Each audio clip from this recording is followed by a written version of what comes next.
আবার নবীজি বলছেন দাজ্জাল যখন মানুষের রূপে বের হবে তখন সে সব জায়গায় বিচরণ করতে পারবে, কিন্তু মক্কা মদিনায় ঢুকতে পারবে না। সলফে সালাহিন তারা বলছেন যে দাজ্জাল সব জায়গায় ভ্রমণ করবে, এটা এও ব্যাখ্যা হতে পারে সে নিজে সব জায়গায় যাবে না, বরং তার অনুসারীরা বিভিন্ন জায়গায় আধিপত্য বিস্তার করবে। ব্যাখ্যা যৌক্তিক, তো যৌক্তিক ব্যাখ্যা।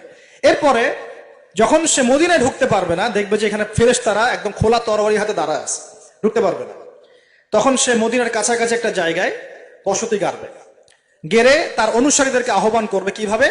সে আল্লাহ পাক তো তাকে কিছু ক্ষমতা দিবেন পরীক্ষা করার জন্য। সে 3 বার ভূমিতে আঘাত করবে, এতে করে ভূমি কেঁপে উঠবে, এবং এই ভূমিকম্পে মদিনা থেকে যত মোনাফেক টাইপের যত মানুষ আছে সব দৌড় দিয়ে দাজ্জালের দলে যোগ দিবে। তার মানে ওই সময় ভূমিকম্প আসবে।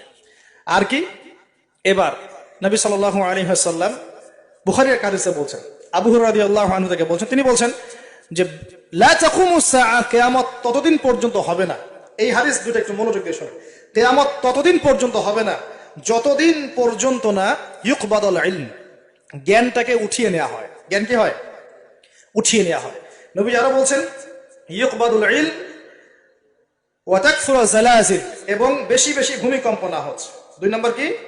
বেশি বেশি ভূমিকম্প না হচ্ছে। ওয়া ইয়াতাকারাবুজ জামান, এবং সময় কাছাকাছি চলে না আসছে। এই জায়গায় আমি একটু স্টাডি করতে গিয়ে একটা অদ্ভুত জিনিস দেখলাম, যে একটা রিসার্চ বলছে, সায়েন্সের রিসার্চ বলছে যে প্রতিটা ভূমিকম্পে পৃথিবীর গতির মধ্যে একটা পরিবর্তন হয়। প্রতিটা ভূমিকম্পে পৃথিবীর গতির মধ্যে একটু একটু পরিবর্তন হয় এবং সময় সংক্ষিপ্ত হয়ে আসে। সময় কি হয়? সংক্ষিপ্ত হয়ে আসে। পৃথিবীর ভিতরে আছে, নিচে আছে কিন্তু আগুন, কি আছে? আগুনের স্তর আছে। একদম নিচে একটা ইনার কোর মানে একটা জায়গা আছে, ইনার কোর বলে। এখন সাম্প্রতিক গবেষণা বলছে যে ইনার কোর আগে যেদিকে ঘুরতো এখন তার বিপরীত দিকে ঘোরা শুরু করেছে। আল্লাহু আকবার। তাহলে এখানে মিলে যাচ্ছে না? ভূমিকম্পের সাথে পৃথিবীর ঘূর্ণন সম্পৃক্ত এবং জামান সময়টাও সম্পৃক্ত। তো নবী যেটাই বলছেন যে ওয়া তাকসুরু জালাজিল, বেশি বেশি ভূমিকম্প হবে, ওয়া ইয়াতাকারাবা জামান, এবং সময় কাছাকাছি চলে আসবে।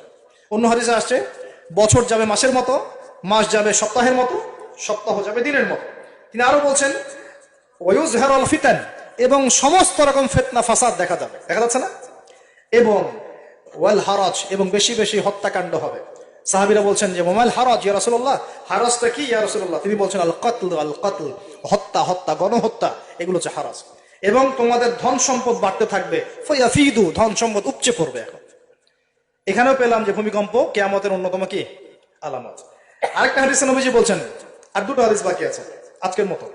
নবীজি বলছেন, এই হাদিসটা আসছে ইবনে মাজাহ, এটার হাদিস নাম্বার 4020 নম্বর হাদিস। নবীজি বলছেন যে লা ইয়াশরাবান্না আন-নাস মিন উম্মতি আল খামর, আমার উম্মতের, ভালো করে শোনেন যুবকরা, ভালো করে শোনো, আমার উম্মতের মানুষ, এক শ্রেণীর মানুষ মাদক দ্রব্য পান করবে। কি পান করবে? নবীজি বলছেন আমার উম্মতের একটা অংশের মানুষ মাদক দ্রব্য পান করবে, ওয়ায়ুসাম্মুনাহা বিগাইরি ইসমিহা, কিন্তু মাদক দ্রব্যের নাম পরিবর্তন করে অন্য নাম দেয়া শুরু করবে। বুঝতে পারলাম? এখন কে বলে মাদক? আমরা বলি এখন হুইস্কি, রাম, আর কি ভাই, ইয়াবা, হ্যাঁ, কত নাম বের হয়েছে। ওয়ায়ুসাম্মুনাহা বিগাইরি ইসমিহা ইউযাফু আন রুউসিহিম বিল মাআজিফ। এটা আরো অ্যামেজিং। নবীজি বলছেন ওই মানুষগুলো যারা মাদকদ্রব্য পান করে নাম ভিন্ন দিবে, তাদের কানের পাশে বাদ্যযন্ত্র বাজবে। এখন কানের পাশে বাদ্যযন্ত্র বাজে কিভাবে? তোমার ব্লুটুথ আর ইয়ারফোন দিয়ে। বুঝতে পারো না মনে হয়? এইভাবে শব্দ আসলো কিভাবে হাদিসের মধ্যে? নবীজি এভাবে শব্দ প্রয়োগ করলেন কেন? যে ওয়ায়ুযাফু আলা রুউসিহিম বিল মাআজিফ, তাদের মাথার পাশে, কানের পাশে বাদ্যযন্ত্র কেমন করে বাজবে? তোমার কানের ভিতরে ঢুকানো আছে বাদ্যযন্ত্র, আছে না? এই যে এটা এই জামানার সাথে সম্পৃক্ত। ওয়াল মুগান্নিয়াত মানে হচ্ছে ওই যে গায়িকা, নর্তকী, এবং তারা গায়িকা নর্তকীদেরকে নিয়ে সময় কাটাবে। আল্লাহ পাক তাদেরকে শাস্তি দিবেন কিভাবে? ইয়াখসিফুল্লাহু বিহিমুল আরদা, নাউযুবিল্লাহ। আল্লাহ পাক ওই মানুষগুলোকে সহ জমিনটাকে ধসিয়ে দিবে একেবারে। কি কি পাপের কারণে? মাদক দ্রব্য খাওয়া এবং তার নাম ভিন্ন করে হালাল করে খাওয়া। আস্তাগফিরুল্লাহ। 2 নম্বর হচ্ছে বাদ্যযন্ত্র, কি কানের পাশে বাদ্যযন্ত্র প্লে করা, আর মুগান্নিয়াত মানে হচ্ছে নর্তকী, গায়িকাদেরকে নাচানো।